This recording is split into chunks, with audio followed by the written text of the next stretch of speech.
What's up? What's up? It's the Arthur Moats Experience with Deke. I'm Arthur Moats, and that's my main man, Deke. What's up, dude? Chilling, man. You fly guy today, man. I wish the people could see the full fit, man, because you up here Jordan 1s, ripped up jeans. It's a weird fit. It's a weird fit. But you're fitted. Like, this isn't your look. Like, I like it, though, Deke. Thanks, Starter man. hat, give you a little vintage vibe. Like, you're doing it, bro. I guess, man. I guess it's just my vibe. It's kind of whatever. I don't think if you went out on the street and went to someone and said, "Hey, is this like I don't know, a fit that someone should be pursuing?" Yeah. I don't think that would be the case because, like you said, clean, bro. a collared shirt, ripped up jeans. I would go with that. Jay, look. for real, Yeah, absolutely. but it's like a golf shirt. All right, maybe not a golf brand, but if it was a no-like brand, would you wear it? A collared shirt, though. Yes. You go collar shirt with the jeans with the rips in it and the Jordans because it's a clean fit. Yeah. Okay. Is he dropping collared shirts these days? I don't know. I just stole his first one. I like to give him a shout out. That's the dog. That's the homie. Exactly. Yeah, but I would totally rock that fit. No, I appreciate that. I probably would. I don't think I have the starter hat. Yeah. And if I had the haircut, I'm definitely like showing off the waves. I got you. know what I'm Got you. saying? All right, I'll do that for the next one though. But yeah, that's yeah. No, I appreciate Shoot, that. man, when I do my Steelers media stuff, the social media stuff they have me doing, man, I be in there, let me throw on some nice fitted jeans and a collar, Steelers polo, and yeah, we make it work. So you're not the biggest fan of my typical style? I like it because it's you. Okay. Like I said, if you weren't consistent with it, I would have an issue. But you're consistent. So I know, that's Deke. Like, yo, that's Deke's vibe. Once you know a person's vibe, you can't knock it. You got to embrace it. That's true. I embrace your vibe because thanks, I know you're consistent with it. You're like, yo, I'm Deke. Deke is like, bro, I might pull up in some heat on I might have some J's on. I might have the Crocs on. I might have a Red Sox hat. I might have a nice Pirates hat. Like, you just don't know. That's the Deke vibe, though. That's why I like it, because it's consistent. Like, you have consistently proven that, hey, you have range. I've seen you come in here dressed up before. I'm like, yo, where we going? Like, did I miss the memo here? And then sometimes I'm like, yo, this is like an important person, and you ain't got no shoes on. Like, what's up, man? Where your socks at? Well, it's funny because it's really consistent in being inconsistent, I guess, or opposite, because controlled chaos. Because like you said, it'd be 80 degrees out. I'm coming in with a hoodie and jeans, and then it's 40 degrees. You got shorts on, yeah, and you're like, whoa, but that's deep. It doesn't make sense. It's just comfort. It's a feel thing for me. It's hard to explain. I like it, man. Thank you. See, for me, I always go bottom up. So obviously you see in here the shoes. Mm-hmm. I mean, you don't even get the full glimpse in here with the cameras, but I'm a shoe guy. Yeah. So for me, I'm always like, whatever shoe I want to wear, I'll make my outfit dressed accordingly to it. Oh, that's kind of how I always do it, man. See, I'm with you in terms of, I think the shoes are the most important part of someone's outfit. Okay. Oh, okay. Even though I wear the Crocs or wear some, bum ass like slippers type of thing, I feel like you gotta have confidence in rocking them. Like you have to. Confidence makes the outfit. The outfit doesn't make you confident. You have to have. If you don't have that confidence already, it don't matter what you're in. Like, I'm confident if I'm in sweats. I've shoulder plays in a onesie before. And my wife is like, "Yo, you're crazy." I'm like, "Man, I'm Kanye. What would Kanye do?" Yeah. You know what I mean? But their shoes, I feel like, just don't fit me. Right. Okay. So I feel like Crocs or the low key type of shoes would fit me, like sandal esque. But also the J's are the hot shoes in culture too. So I think those are the most important. I don't know if I necessarily dress shoes up, like shoes first. I think it's usually after. Okay. Hey. But they are the most they're the most important thing. I'd say that's the most important thing, but you don't prioritize it in that order when getting dressed. No, right? Yeah. See, for me, I'm like, I love my shoes, so shoes are first thought. Even when I got to dress up, if I'm suited and booted, it's like, okay, do I want to go with like the traditional dress shoe, the wingtip? Do I want to dress it up and make it more hip with like a sneaker, or do I want to just try to like stunt and put on like a red bottom? You know what I mean? Like, and that's kind of how I like play with it. In terms of what I want to wear and what I want my outfit to say. Oh, okay, that's interesting. So I'll have the fit kind of ready, and then go through maybe 2 or 3 different pair of shoes. You know what? It's kind of like when they say we're making music, right? You have some people that make the beat first, and then they rap to the beat, and you got others who rap first, and then they customize the beat to that rap.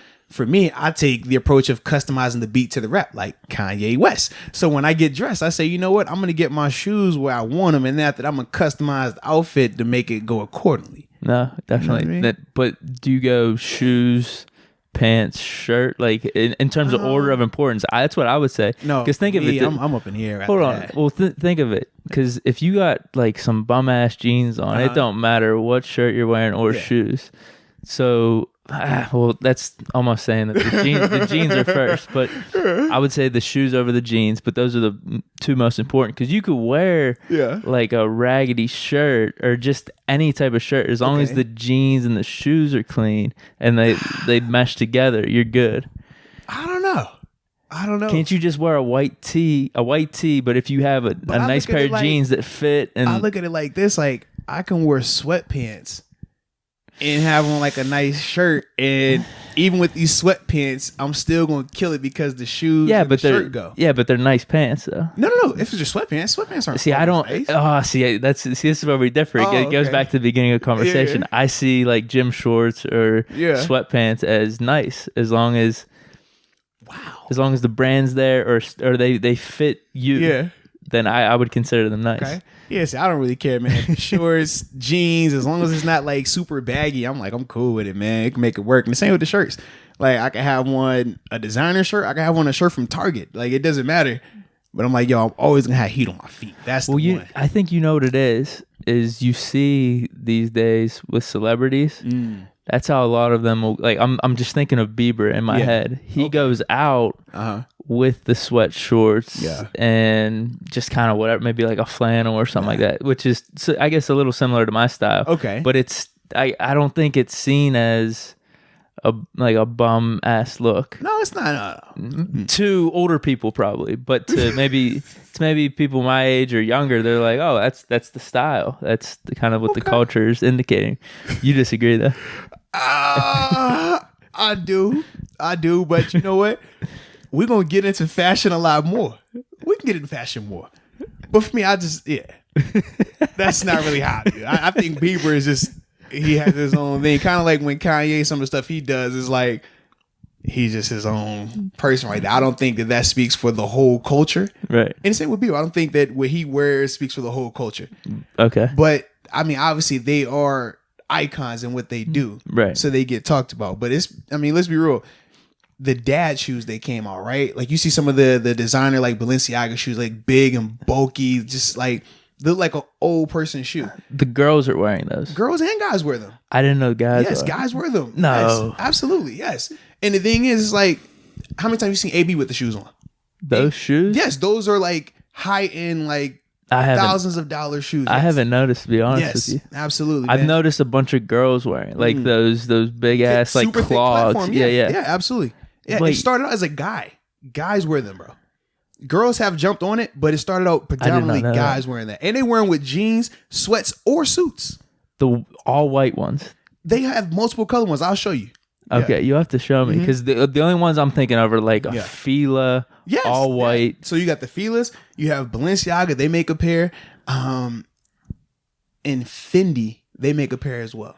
See, dude, you got this high class. Well, no, because I like fashion, but it's certain things where I'm just like, I don't care how much it costs or how. Yeah, what pop culture says is in, like, that's not fashionable to me. No, I was going to ask you that. I think those are an awful look. Yeah, but that's why, like, when you talk about like celebrities that wear this type of stuff, I'm like, that they are icons in who they are, but I'm not diving into that with them. No, I wouldn't either. I think it's an awful look. Yeah, I stay consistent, man. No, definitely. Right. And you stay consistent. Stick with the classics. I think those are just trends. Well, it just depends on who you're asking. Because that could be said about like the tight suits, the tight pants. That could be talk about like how guys are going with the high water dress pants with no socks and the loafers. That's back 10, 20 years ago, that was considered, oh man, you got your pants are flooded, you're gonna get bigger pants. The Steve Harvey era. That's Steve true. Harvey, remember that? That wasn't a trend. That was here for a while. But hold on, you have the things Jordans. Okay. Chuck Taylors. Okay. But those, I'm saying classic things that stand the test of time. Okay. just blue like classic jeans. Now I think you have a point with how they're tapered and tailored. Yeah, has varied a bit, a bunch. Yeah, but in the I don't know. I'm trying to think in the 90s and early 2000s, who was wearing jeans as a strong fashion statement? In the 90s, everybody was in the 90s. No, I'm thinking like, people wearing jeans. It was back when you had denim suits, man. Listen, we're not a fashion podcast. I know, all right, I know. We're not delving down this. I know. This is a you're bad. just going on and on and on, and we're gonna be up here for 2 hours talking about fashion. I guess I'm just thinking NBA. Like this is what I grew up on. Like it was. Well, so it was more NBA. I think hip hop culture. DMX, Jay-Z, what they were wearing. They were wearing suits. Absolutely. You watch the movie. Have you seen the movie Exit Wounds? No. In Exit Wounds, they're in there in denim jean suits. Like Rockaway was denim suits. Sean John was jeans, denim. Like that was the thing, man. No, I get what you're saying now. And it was baggy denim. Baggy. It's coming back. Like I'm getting the visual now. Yeah, because initially I'm just thinking it was an outlier, JT and Britney Spears. Oh, what? But now, that's the difference in our cultures, man. You done dropped the Bieber line, you done dropped the JT line, and you dropped the Britney Spears line. This is exactly where we differ. I done caught on now. I got you. I'm with it now. You got it. Cool. Yeah. But I think you're actually right. I'm not. Yeah, I like it. No, you've brought that back. I was just, I guess you're right. It's just you're more knee-jerk reaction whenever you say jeans, and that's what I'm thinking in that era. And you're thinking that, but then you enlightened me a little bit. Like, oh wait, that did happen. That did happen. Like, yeah, jeans were in, bruh. Like, it's just now everything is like you get more tailored and tapered. Yeah, I'm still not into the skinny jean movement, but the straight jeans, the tapered jean that doesn't look baggy, I like that look. Yeah, sure. The one thing I am, the last thing we'll touch on with this fashion thing, whoever came up with stretchy denim, I love, because as a larger individual, I like my jeans to fit, but a lot of times like you have the issue of small waist, big legs, calf. You know what I mean? Like, how do you find something that's not going to look crazy big and bulky, but it still fits good? So whoever came with the stretchy denim, man, is a lifesaver, because you're able to get these nice fitted looks and they don't feel uncomfortable. And it's just perfect. No, so shout out to them, man. Absolutely. And here's the last thing I'll say for my end. I don't think I wore jeans until college, actually. My whole, it was always like Jordan shorts or sweatpants or, Interesting. So maybe that has to do with it too. Maybe it's just my own sensibilities. I think when we talk about Deke being Deke, when we talk about Deke just being in his own world, the fact that you said you used to never wear jeans up until you got to college. I never wore jeans. And senior year of high school. Wait a minute.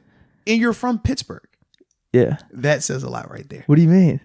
You know what the weather is like from December, January, February? The fact that I don't know though. But if you ask my friend, I wore jeans. It was like one of our last weeks in high school. Yeah, I wore a pair of nice sleeve. I went out and bought them. Yeah. Had some LeBron. I think it was LeBron 7s on with them. The black and red ones, the playoffs.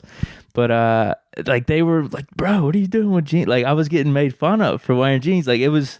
I think it was more of just my friends and Deke is Deke, bro. And that's why I like it. All right. Because you are you. Yeah. That's crazy. I like it. But anywho. Damn, man. Wait, hold on. How long was that? That was 14 minutes. I know, because you were going down this rabbit hole and we're like, bro, we talk football. I'm sorry. We talk sports. I'm sorry to the listeners. I'm sorry to you. I think both enjoyed it though. I think you enjoyed it. Always, man. Always good chat. And besides, like I said, man, Deke is a movement. So it doesn't matter. It doesn't matter what type of podcast. If Deke want to talk about it, that's what we talk about, Deke. Nah, bro. I want what the fans want to talk about. But hey, it was a bye week. You got that type of leeway. You know, we got that type of freedom. That's true. There's nothing urgent right now. I mean, what we're going to talk, we're going to recap the Steelers. Okay, up until the bye week. Cool. That's easy. We're going to talk about what we like about them, what we don't like about them, people that we think have impressed us, people that we might want a little bit more out of. Yeah. Our surprise of the year. Yep. Best addition to the team. I mean, we got options. Oh, yeah. I like that. We got options, man. So with that being said, let's hop into it. All right, I'm ready. So, obviously, a couple of issues that the Steelers have had this year have been with the injuries, right? Awful. At literally every critical position. The QB position, you obviously lost Ben for the year. Mason was gone for a little while. Duck's back. Running back position, Jalen Samuels going to be out for some time still with the knee surgery. Yep. Receiver position, James Washington, he's out for some time, shoulder. Mm-hmm. The tight end position, you had Van Smith sometimes. Xavier Grimble went on IR. Then they did an injury settlement with him. So that was kind of wacky. The linebacker position, both Vince Williams and Mark Barron have missed time. Yep. At the cornerback position, you've had Steven Nelson and Joe Hayden miss time. And at the safety position, you got Sean Davis, who's on IR. Now, when you talk about a team, typically that has this many injuries, this many people missing time or not even coming back, most of the time they struggle mightily. Most of the time they have a terrible season. But it's been a different situation here in Pittsburgh. They've been super competitive. They've actually been in a lot of these games, and we could argue that we both feel that they should have won some of these close games as well. Yeah. But it's just been a ton of stuff that they've had to deal with, and that's before you, from the injury front, that's before you even get to the late game turnovers that have proven to be very costly, or from a positive standpoint, the amount of forced turnovers that this team has had. Right. So when I think about all that, I'm like, it's crazy to see where this team is sitting at right now, and realistically still in the thick of it, like we pointed out on our previous podcast. Everything that could have went wrong this weekend, though, did. So your Baltimore Ravens. So that is unfortunate. Technically, they are still in the mix. Mm-hmm. And to kind of play off everything you just said, it is 2-4 and still being in the mix after all we've seen and all that has happened. Mm-hmm. I guess I'll take it. I will too, because I'm not gonna lie. When Ben went down, I thought it was gonna like Miami. I thought we were gonna like the Dolphins. And the Dolphins they've become more competitive as the weeks have progressed. Obviously, they played Buffalo extremely tight up until an onside kick being returned for a touchdown. They were down 3 with a chance to get the ball and go down there and score. So what you were saying to me after the game and hyping up Mason wasn't exactly how you were feeling deep down. Oh, no. Like I said, you can have a belief in a player. Yeah. But you also have to have realistic expectations. That's where we differ. And I think that's why I always say Deke is Deke, because you 15-1. Remember that. I stand by it. No one could say I'm wrong based off of. Well, actually, we can, because they're not 15-1. I'm still playing with house money. I'm still looking good right now. No. My reasoning and what I was expecting. So hold on. If we were saying this, let's say the Saints, for instance. Okay. Your pick of they're still on. Your pick of the Saints doing well this year. No, I understand that. Yeah. But if they weren't doing well and they were 1-4 with Teddy Bridgewater instead, I'm not going to backtrack it though. No, you're not backtracking it, but you're saying like, no, these were the reasons I had the Saints doing well, and Breeze got hurt. I can't account for that. See, nah, bro. Nah. So I'm saying, own it.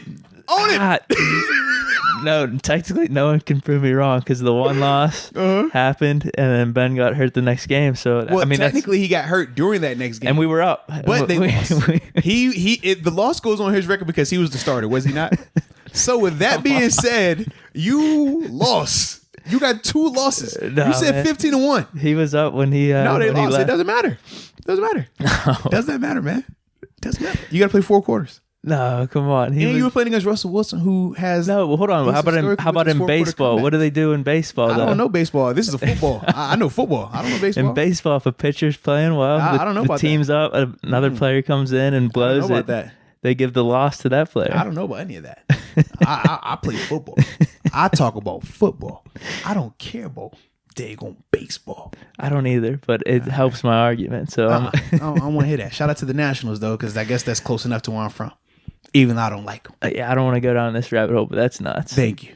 We're not going down there, because you about to go down there, and I like. No, Yankees. just saying it's funny losing Bryce Harper, and then they go to the championship. Well, no, that's hilarious. I like the fact that they asked Bryce Harper, "Hey, how do you feel about the Nationals going to the championship?" He's like, "I'm happy for those guys." Like, what you think he's gonna say? I wish I was there too. Like, what? Leave that man alone. Patrick Ewing theory. Did you ever hear about that? No, I didn't. A team loses their best player and somehow they're better. Well, no, I mean, because that's what happened. It was late in Ewing's career. Right. I think they went to the finals. It was, I forget who they played.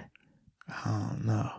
They may have not went to they may have went to the Eastern Conference Finals, but he goes down before the playoffs start, and they go on this crazy run. Okay, it was come up with by Bill Simmons.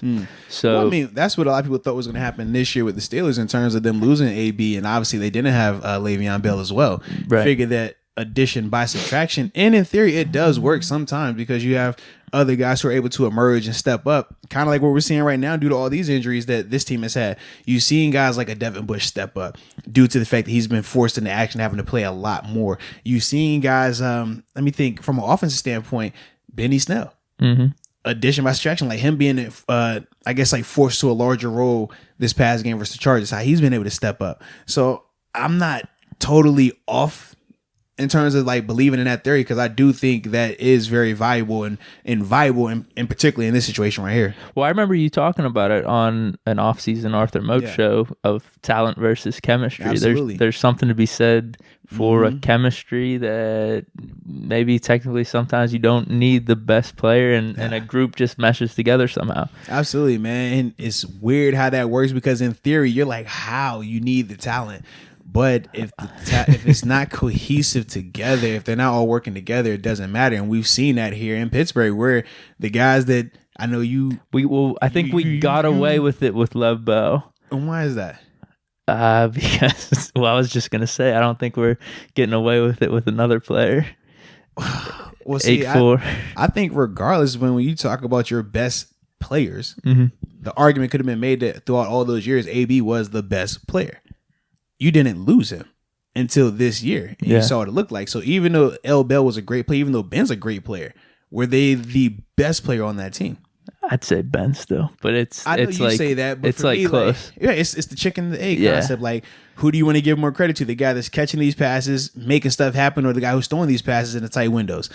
It's no wrong answer. No, because we did see AB did have one or two big games on occasion when Ben went out for little stretches, but for the most part, these dudes couldn't get him the ball the same way Ben was.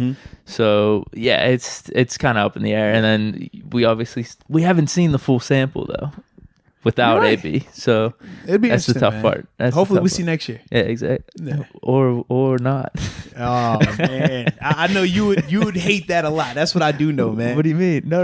I'm saying AB return. Hey man, I understand you. Hey, you on that? You could be on that. I don't personally think that'd be good, but that's how I feel. That's fine. Yeah, but we already know when it comes to rational versus irrational, that's what we differ. The same way we differ in fashion, we differ in how we would run an organization. True. We differ in how we would do personnel. I think I would put good people around me. No, though. you wouldn't. No, you like wouldn't. if I was running GM, I'd put people to everything. No, I'd put people to keep me in check, like to almost like hold me back from pressing the button. I think if you had that power, you wouldn't allow them to hold you back. You would be like Rex Ryan out there, bro. You remind me of a Rex Ryan type when it comes to these decisions. Rex Ryan, the way he just talks and off the handle, that's how you are. When I'm like, yo, Deke is Rex Ryan, just a more fit version. I do like him. I've always and see that's what we differ. I'm more of like I like Cowher's approach. I like, you know what I mean. This is the method. This is what we're thinking. I like Tom's approach. Oh, we got to play like this. Be aggressive here, but I like this element right there. Rex is like, yo, you're dangerous, bro. That's dangerous. Well, you're swinging for the fences every time. And it's funny too because you have these great highs. I mean, the 2 years back to back AFC Championship out of nowhere. But then off the squad in like 2-3 years. And that's my thing. I was like, but then you got the steady pace for 10-15 years with Tomlin and Cowher. Man. I'm a big, even when I'm gambling, when I'm making investments, I'm like, consistency. We don't need Rome wasn't built in a day. Rex Ryan, you trying to build Rome in a day. Nah, man. It takes time. The journey of 1,000 miles begins with one step. That's what I'm on. You're on this. Hey man, we got to get there now.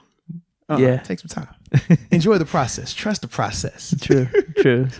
So, if I had to ask you, who have you been most impressed with this season? Offense or defense? It doesn't matter with the Steelers. Who would it be? Ooh. I had a list. Of 4 or 5 twice though? I didn't check it twice, and and you just dropped who am I most impressed with? Well, if you had your list, or all right, hold on. You give me 2. It's no. I mean, I have my guys in mind. I'm just trying to think of who over the other. Dude, man, I want to either say Minka, or man, I don't know, Minka, Steven Nelson, or Deontay Johnson. Yeah. In terms of who you're most impressed with. Not impressed. I guess surprise is a better word. See, that's a different question. It is a different question. Yeah. Actually, I wrote down surprise. So that's why See, you trying to change the question. I said, who you most impressed with? If you had to say, I'd say Steven Nelson then. Okay. I'd say Steven Nelson, definitely. And Minka coming over has definitely made an impact, but for him to be doing it from pretty much day one till now, obviously got injured. Okay. But I think there was a lot of, man, we talked about this before. Yeah. Is he going to be the guy that we think he is coming in from free agency? A lot of people are down on him in Kansas City. Absolutely. They're throwing to him a lot. He's let up some plays, but he's also had a lot of picks. Absolutely. And dude, he's come in and has been pretty much locked down. Him and Hayden. I've been impressed with the corners the whole time. Some people have said that he's outplayed Joe Hayden. Yeah. And like, it's not too far-fetched when you're looking and you're like, okay, this dude, even though he's a number 2 corner, you don't talk about him in the game. And that's the sign of, okay, he's doing his job and doing it at a high level. So I definitely like that. Now, my 2 guys, when I was thinking of who I was most impressed with, it came down to a guy on offense and a guy on defense. From the defensive standpoint, Devin Bush. I said, anytime you're a rookie and you're doing what he's doing in terms of the splash he's created, in terms of having to lead men, having to be the guy defensively, that's hard to do at any stage of your career. But you think this is better than what you thought? Oh, by far. Really? Yes. Like, I thought he was going to do good, but it's certain things that when you're watching him on tape, not only from a splash standpoint, but from a technical standpoint that he's doing, where you're like, young guys don't do this. Young guys don't consistently do this. Young guys make this mistake, that mistake, and that mistake because typically they're thinking too much. Typically they're having to focus on, okay, what's my job? I can't go through my technique. I have to worry about what's my job first. He's communicating. He's initiating the communications in a lot of these checks and a lot of these situations. You don't see that with young guys. He's trusting his technique and fundamentals and the coverage element in particular, but also in the running game, man. Being an undersized linebacker, you have to be fundamentally sound with your hand placement. He's getting to the steering wheel first, meaning like he's getting his hands inside the offensive lineman's hands and ultimately getting into their chest, which is the steering wheel. Because once you get their chest, you can take them where you want them to go. He's winning that a lot of times, and it's helping him in the running game. Those are the reasons why I'm like, that's crazy. Young guys don't do that consistently. Young guys typically come in and say, oh, I'm a great athlete. I can just juke you this way. I can head fake you that way. I'll just run around. Y'all can make the play. And you can't run around guys in this league. You got to go through them, or you have to know, okay, where my hope is. This is what I can do. This is what I can't do. He's showing that level of understanding, and it's only 6 games in. Like, that's crazy to me. So that's what he's my most impressed, or the guy that I was most impressed with from a defensive standpoint. Offensively, it's Matt Filer, the right tackle. Oh, I was gonna say I was really interested to hear who you were gonna say on the offense. And the reason why is this, right? We talked about the O-line going into the season. It was like, hey man, you got Al, you got Ramon, you got Pouncey, DeCastro. All these guys are just superstars, highly paid, Pro Bowl, all pro caliber guys. And they say, oh, you got Matt Filer over there on the right side, who was in a competition for the right tackle 3 guys. Yeah, between Chooks, Okorafor. You actually make it Zach Banner and Gerald Hawkins, realistically. And he just beat him out like it was nothing. And just throughout the whole season, just quietly consistent. You look at his numbers. He's allowed, as an offensive line, they've allowed 5 sacks as a team. But granted, they've allowed a ton of QB hits and pressure. Matt's only allowed 5 QB pressures over 6 games. That's crazy. Allowed 1 sack and has 1 penalty. You go and look on the opposite side to Al, the high paid guy, it hasn't been the same story. You look at some of the interior linemen, it hasn't been the same story. So for Matt to be one of the guys that nobody really expected to do anything, him being one of the better bright spots on that offense, for me, I said that's crazy and impressive. And I'll take it a step further, because the reason why I was leaning more so towards him than Devin is this. Devin is a first round top 10 pick. From a talent standpoint, you expect a certain level of things from him. Yeah. Now, granted, like I said, he's exceeded my expectations in that regard, but you still have a high level of expectation for him. Whereas with Matt was an undrafted guy out of Bloomsburg, came in on the practice squad, and for a fact, I remember personally, we would laugh if he had to block us, because we said, listen, it's not okay to just win. If he touches you, we're giving you a minus. He shouldn't be able to put his hands on you. So to see him, I promise you. So to see him go from that to where he's not only blocking elite level caliber players, but not even allowing QB hits and pressures, that's special. That to me is like, wow. And you're at a critical position on the O-line. Like, at linebacker, you can have some plays like how Devin has struggled early on and then get hot. You can't do that at O-line. You get somebody killed. You get that quarterback smacked. You can't have that. So for me, that's why I'm just like, man, I feel like I'm super impressed with this cat right here. What was the thing that he did, or I mean, have you heard any stories, or have you watched him? Yeah, like how did he go from that point? I can tell you, it's 3 guys in particular. They were all in the same boat that have all just got better. Some of them got paid nicely in free agency. Number 1 was Chris Hubbard, right tackle now for the Cleveland Browns. He got the big contract a year ago. He was a guy who, at the same time, when he came in during practice as a practice squad guy, if he touches you, it's a minus. We might give you a double minus. BJ Finney is another one. If he touches you, it's a minus. He should never get a hand on you. I don't care. He's playing center. You should dominate him every time.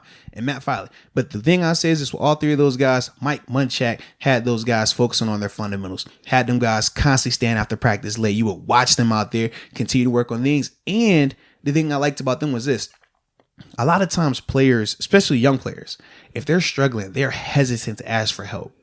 They're hesitant to say, hey, look, man, you guys are killing with this move. They'll just want to keep it in-house and just, hey, let me talk to another tackle and see what he sees. Let me talk to this tackle and see that. No, these guys were reaching out saying, look, man, y'all guys keep beating us. Like, what is it that you see?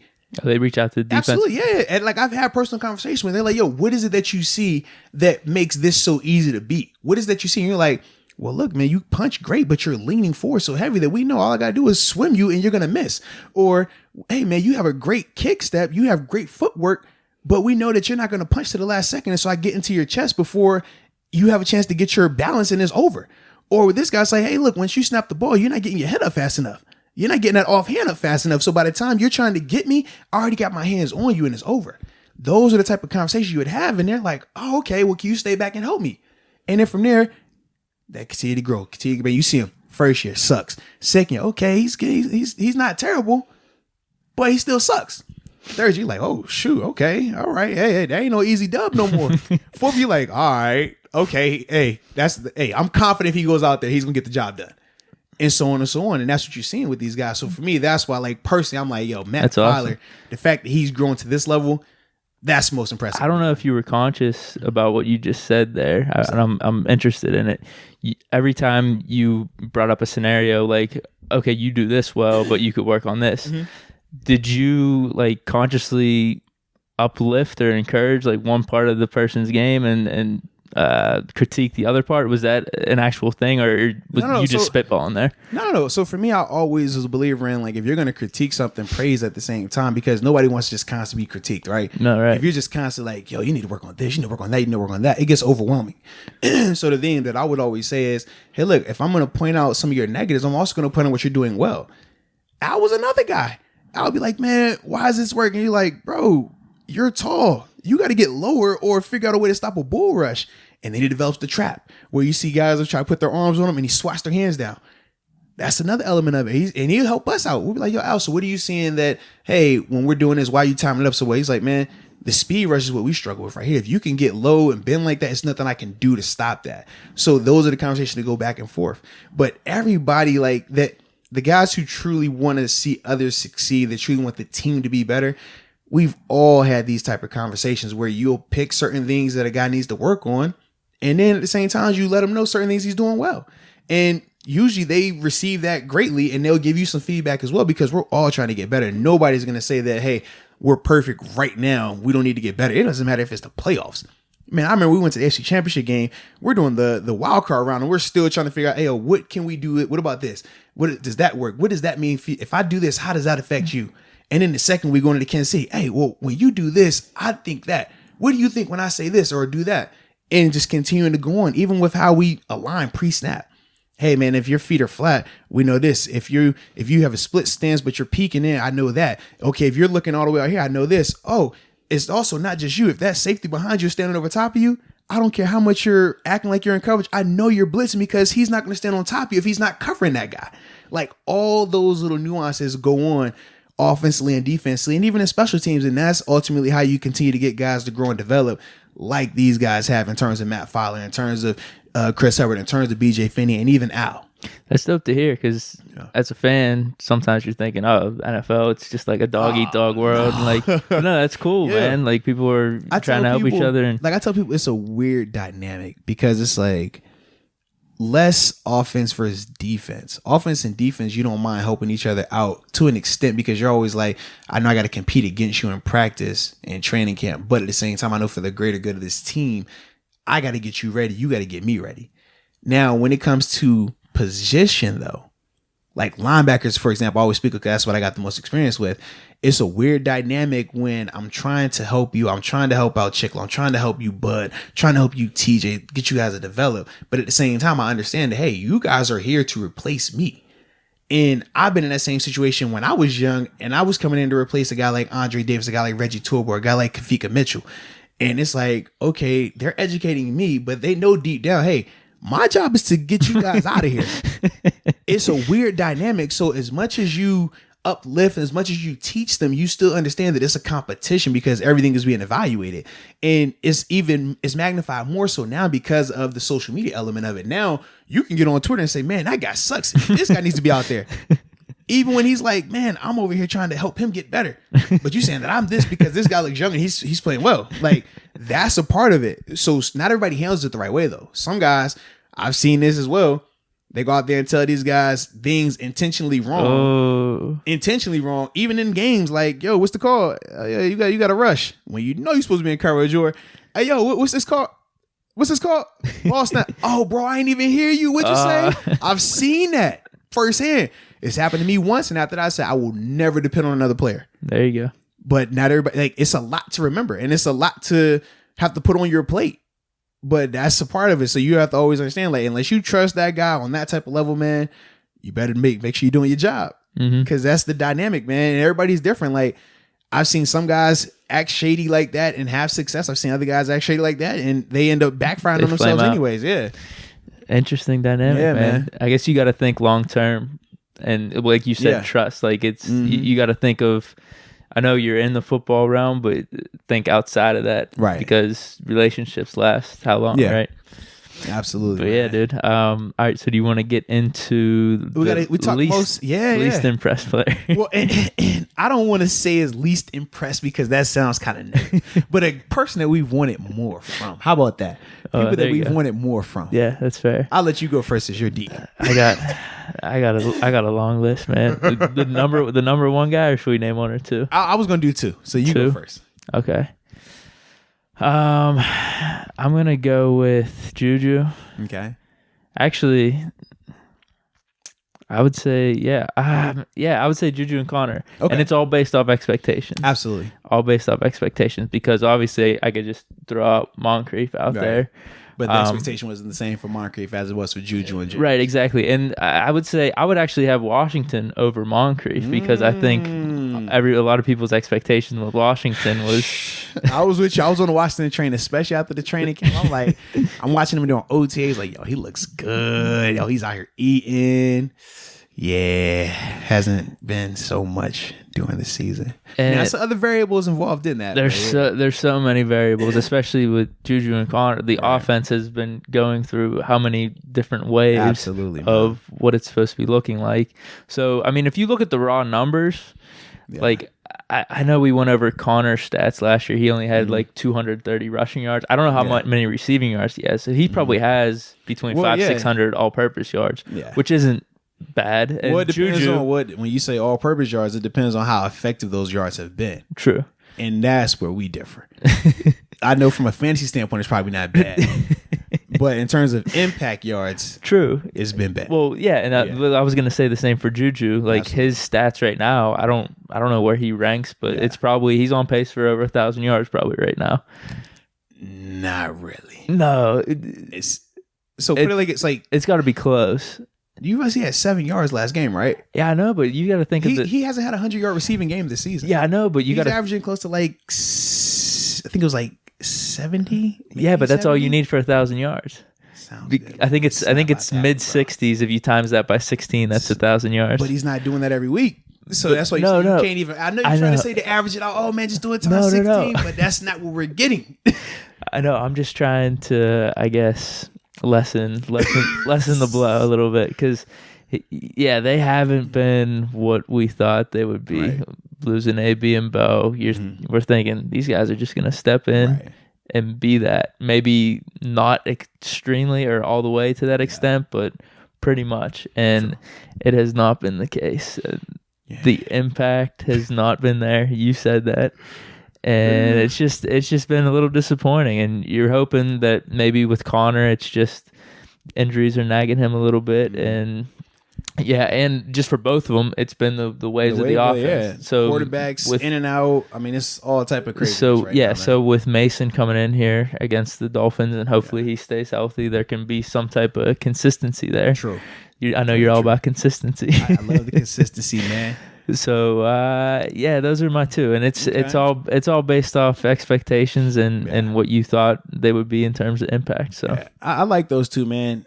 Honestly, they're two of my top three, but they are not my top two in terms of who I want to see more from or who I expect to see more from. One of them are, yes, okay. Absolutely. So for me, when I look at Juju and James Conner, the numbers that get to me the most, I don't care about all this, if you average it out to that, I don't care about, he's got all-purpose yards, because at the end of the day, the two numbers that matter the most directly to their position, as a running back, 100 yards rushing in the game, has not happened for James Conner this season. 100 yards receiving for a receiver has not happened at all this season for Juju. When we look at some of the games where he's having 1 catch, 3 catches, like that's not acceptable for a number 1 receiver. And I understand the QB argument, and it goes both ways. As much as we talked about last podcast, how, hey, the QB situation has directly impacted him, I also say to myself, look, it's other number 1 receivers. I look at DeAndre Hopkins, who has historically had terrible quarterbacks, and he gets the job done. Josh Gordon in Cleveland. Josh Gordon gets the job done. Even AB, when he was stuck with Landry Jones, Mike Vick, and he was going through that whole carousel the year when he got hurt. He would have a big game or two. Still was getting it done. We're not seeing that. So like I said, some of that falls on the quarterback, but some of that falls on Juju having to win the one-on-ones versus the better corners. Now, James Conner is another one. It's like, hey, I want to see you make guys miss. We saw him do it, his best version of it this season versus the Chargers in terms of, but a lot of those were in the passing game. Yeah.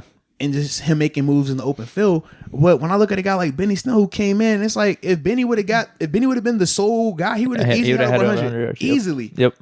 But we weren't seeing that with James. And that's the thing where I'm just like, from an expectation point, when we talk about those two, we wanted more. But the guy that is my number 2, because like I said, Juju's my 1, James my 3, Mark Barron. Barron, absolutely, man. As a linebacker, I expected a ton of him. We talked about how he was an upgrade because John Bostic and Vince Williams and LJ Ford could not cover the way that you need to cover in this defense.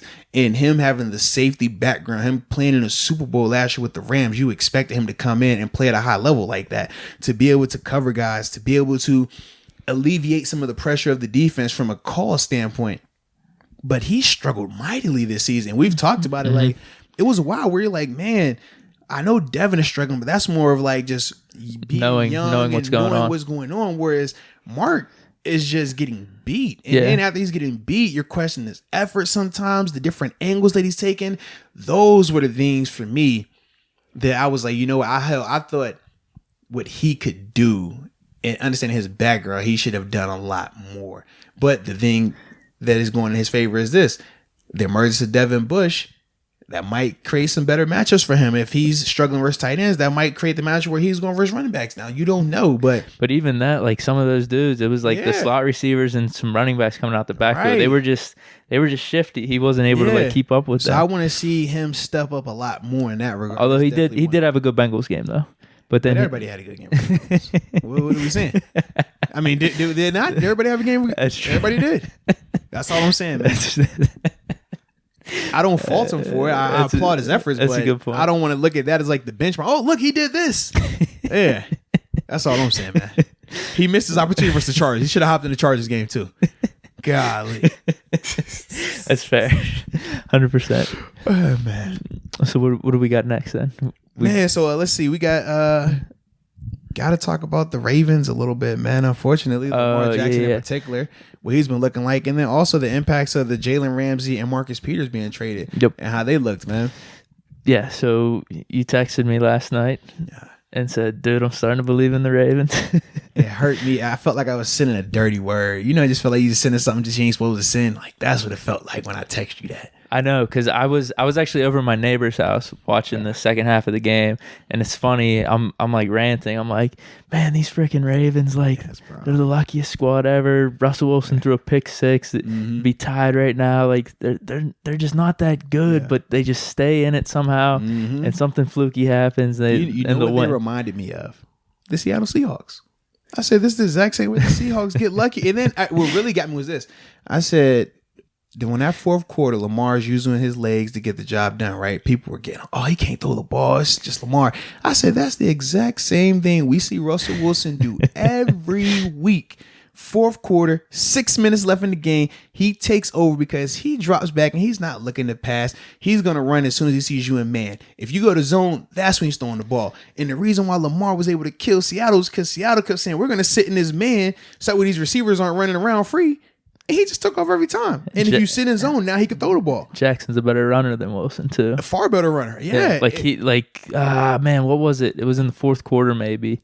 He did a dagger run on him. It was like a 40-yard run. It was a long third down. And good. Because Wilson won't do that. He'll get you maybe 15 yards, but won't. But the thing I was most impressed with, though, he didn't get hit. He was not taking any shots. He was getting down and getting out of bounds. And that's why I'm sitting here like, God, as much as I don't want to believe in this, it's looking like it's real.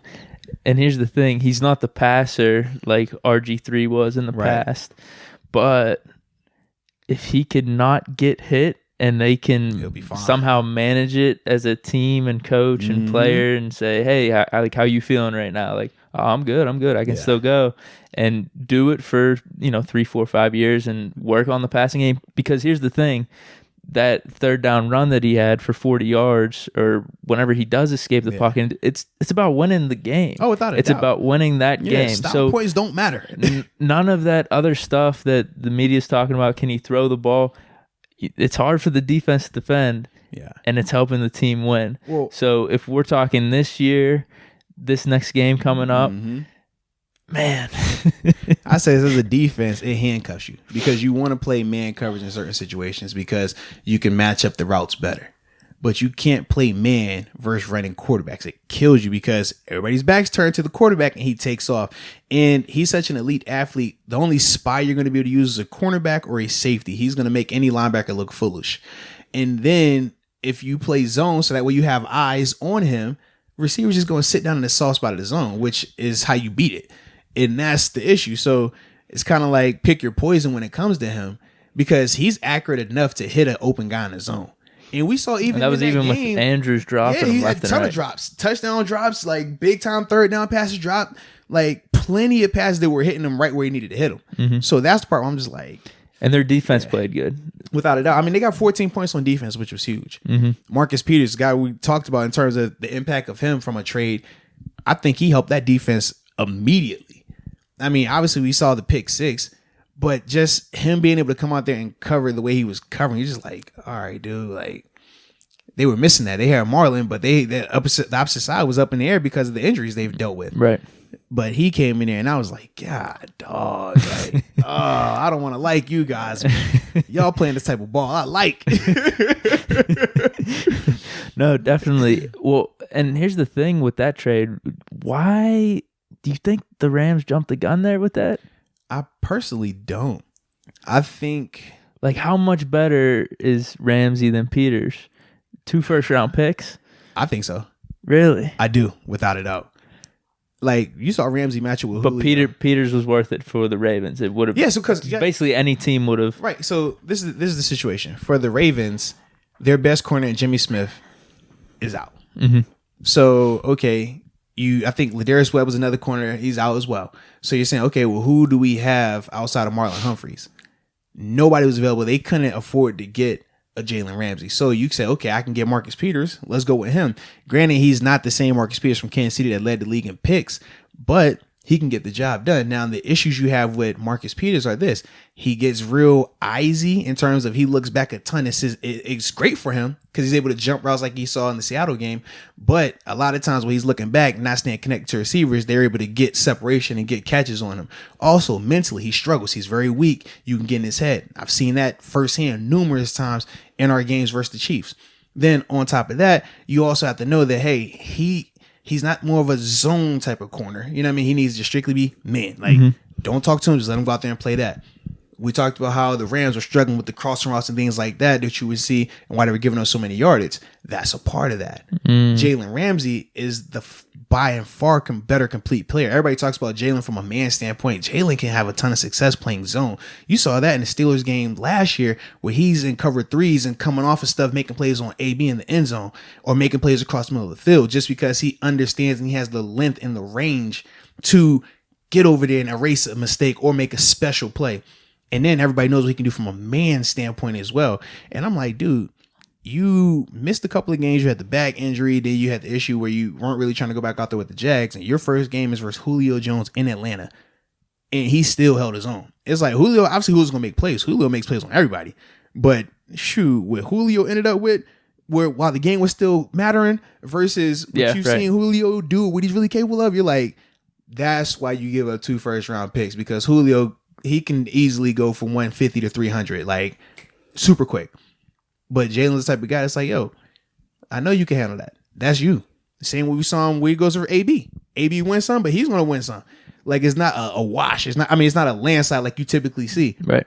And that's why you give up the 2 first-rounders for Jalen because you know he can drastically make your defense better. What's interesting to me about the trading first-round picks and just trading picks in general is you have this generational talent, whereas the first-round picks, you're hoping they pan out, but how many players are in the league that are second, third round, fourth, fifth, sixth round picks that become really good? Absolutely. So taking that chance on a generational talent, my question was just like, Marcus Peters is a Pro Bowler too. Like, how much of a difference is that? He's a Pro Bowler. But remember, is dated a little bit. Right. Like, even we can say he was an all-pro. It's dated a little bit in terms of how successful he is now compared to the Chiefs days. It's different. And watching him, it's like, it's different. Whereas Jalen, he's in the heart of he's coming into his prime realistically. Still under his rookie contract. He hasn't got his big deal yet. That's coming up. Yeah. But it's like you got this dude who can literally be that lockdown guy for the next 5-6 years, barring, obviously health associated with that. But you think about a Patrick Peterson, a guy who's been to 8 Pro Bowls, 8-time All-Pro, 8 years in the league. Like, that's what you're getting with a Jalen Ramsey, that type of caliber player. Yeah. So, what was I going to say? Damn it, I completely forgot. My bad. We could go on. I completely lost my train of thought. I think that was the big thing, man. Just that's why I think it's that big of a difference between those two players and why. Even I got it. Ready? Yeah. So he seems like the type of player we talked about in the past where he might transition 10 years down the line to like a safety then, right? Okay. Yeah, and he's already proven that he's not afraid to tackle. He gets in there, he'll make the hits, he'll throw his body in there, and that's good. Whereas sometimes with Marcus Peters or some of these other corners, they shy away from that. Yeah. And that's what you do like to see. But to go back to your conversation about the first round picks and giving them away, because I know you're like, well, shoot, man, we just give all our first round picks away because you can get talent in third and fourth. It's just from a statistical standpoint, your odds of hitting drastically increase in the first round of getting that talent, of getting that player, that Ryan Shazier, that Devin Bush, that Cam Hayward. You see the TJ Watt. You see that list of like, oh, that's fire. Whereas when we name the Steelers third round picks or fourth round picks or fifth round picks. So hold on, let's say this though: Jalen Ramsey versus first round pick. Okay. So that's a win right there. So then you're just taking your chance of giving up one of those potentially, which could be a 50-50. But are any of those guys that we named generational talents though? Who? The one on the Steelers? Yeah. I don't know if we have the same definition, but those are pretty damn good players. Oh yeah. I think Bush definitely has the Bush. potential to be it, right? Yes. And we'll say Ryan Shazier before he got here had the potential to be a generational talent. Right. Whereas you know for a fact Jalen's a generational talent and he's healthy because I know you like the AJ Green. Oh, we should trade for him. that's not healthy, and it's past prime. Dated. You see what I mean? It's dated. You're dated, Cole. Yeah. That's all I'm saying, man. So you like the first round. You like the first round picks, and how you described it to me, I'm on board too. So good for the Rams, not good for us in a couple of weeks. Yeah. Get that running game started, man. Turnovers on defense, points on defense. Huge. So yeah, man, dude. Trying to think, man. Anything else around the league you want to touch on? I mean, those are my topics that I had down, man. I'm just thinking, based yesterday, you had your boy Dak play kind of decent, and now people are saying him over Wentz. Well, I'm not opposed. When it comes to him and Wentz, I'm not opposed. I feel like you can flip the coin. Some people say Wentz, but when you look at the stats, Dak, he's played less and he has the better numbers. I saw some stats too. He's 5-2 against Wentz now. I think he's won the last 3. Mm-hmm. Has been outplaying him. But that goes into if you believe in Wentz, which I personally don't. I thought that the Eagles should have kept Nick Foles. But we did talk about we would say Wentz over Dak, right? Did we say that? I know I did. I think you did too. Yeah, because I don't like either one of them personally. Right? Yeah, we were saying that. It was like it's kind of like would you rather? Like I wouldn't rather do either. Like they both suck. Bring Romo back. That's what we were talking about. I would like that more than both of those guys. Yeah. So I don't think if we're talking about does that Dak performance equate to him getting the contract he's desiring? Not at all. Because when you look at that Philly team in general, in particular their secondary, they've been beat up bad. They have a ton of guys missing time, injuries, things like that. A lot of it was self-inflicted by Philly too with the turnovers. So I look at it like this. I'm like, Dak plays well versus average to below average teams.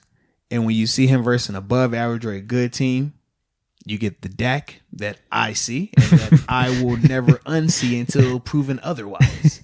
So that's just how I feel about Dak. Well, how much time do we have? Because I got like 4 minutes before I got to start getting set up. Okay. The other thing that's coming to mind right now is Kirk Cousins. Okay, yeah. Do you believe in him? No, because he's had 3. Very strong games. It's just funny. It happened where he was awful. Everyone in the media is ripping on him. Then he has 3 really good games, and now he's gonna get people back on him, and then he'll have his moments again where he goes back to being Kirk Cousins. Mm-hmm. So for me, I look at Kirk, I look at Dak, I look at Wentz. Granted, they're all different in terms of styles of play, in terms of ceiling, potential, and things like that. But I still just view them as, like I don't personally believe that if those are your guys, they are good enough to get the job done consistently. With Wentz, he's flashed. But at the same time, if that team won the Super Bowl without Wentz, that lets you know how good that team was. Wentz was the man. Now, granted, he was balling out without a doubt, but that team was very talented. And that's why I'm always like, I understand that he got the money. I understand that people talk about how good he is. Look at the numbers. He was MVP caliber guy, this and this and this. Okay. But that team was awesome. That team won the Super Bowl with Nick Foles. And Nick Foles played well without a doubt. But it was still a very talented team. So it wasn't just as if like how we talk about Tom Brady sometimes in New England or Russell Wilson sometimes with the Seahawks offense. It wasn't like that. And that's my thing. So when I see Wentz go out here and look how he looks sometimes, I'm just like, Nick Foles. All right, 2 more rapid fire. All right. Bears trade for Cam. Bears, do they trade for Cam? Well, Cam's still hurt. That's the thing. Like, do you want to trade for a guy that's injured? How does that help you? And that's my biggest thing. How does an injured Cam help your offense right now? Well, if he's healthy. But if he's healthy, he would be back out there with Carolina. Or at least... You think they would put him... I think you have to have a conversation about it. Just the money that's associated with him. Okay. Yeah, like, you know what they're paying him, right? Yeah. Yeah. You're going to have a conversation about it. Sometimes it's not all about the play, huh? Yeah. No, hey, I've seen that firsthand. Hey. I've seen it firsthand. Hey, they tell you this. I appreciate your efforts. I'm thankful for everything you've done for this team, but some things out of you, some things out of your control, some things out of my control. And this is one of them. Some decisions are coming from upstairs. Hey, just keep staying in the lab. When your opportunity comes again, make the most of it, all right? Just like, that's how it goes sometimes, man, realistically. So as much as, and I can assure you also with Ben, Mason, he can win a Super Bowl this year. That's still going to be a conversation because regardless of what you do with Ben, that money still hit differently. Yeah. That conversation is going to be had. That's just how it works, man. I'll be on the Ben side there. Yeah, I'm just so even with Cam, whenever he decides to come back, if he's healthy, and it's not like how this year Cam's like, I'm healthy, but he wasn't. He has to like physically prove to be healthy, and we're not going to see that right now. Yeah. So if you're the Bears, I don't really think you trade for him because that doesn't help you. In fact, it can make you worse. Like at least Trubisky's healthy. At least he can go out here and do the bare minimum. Cam, I'm like Cam, he ain't got that right now. Teddy, Saints, what do they do? Well, with Teddy, the thing is different, right? So you could say, would you trade for Teddy Bridgewater, or would they be willing to offer him up? I personally don't think they would because Drew Brees coming back. I don't know if it happens prior to the trade deadline. And no, not trade. Did they play him this week? I think you still, if Drew Brees isn't 100% healthy, you play him because there's no need to risk Drew and they Brees got the bye. trying to rush, right, exactly, to come back if he's not needed.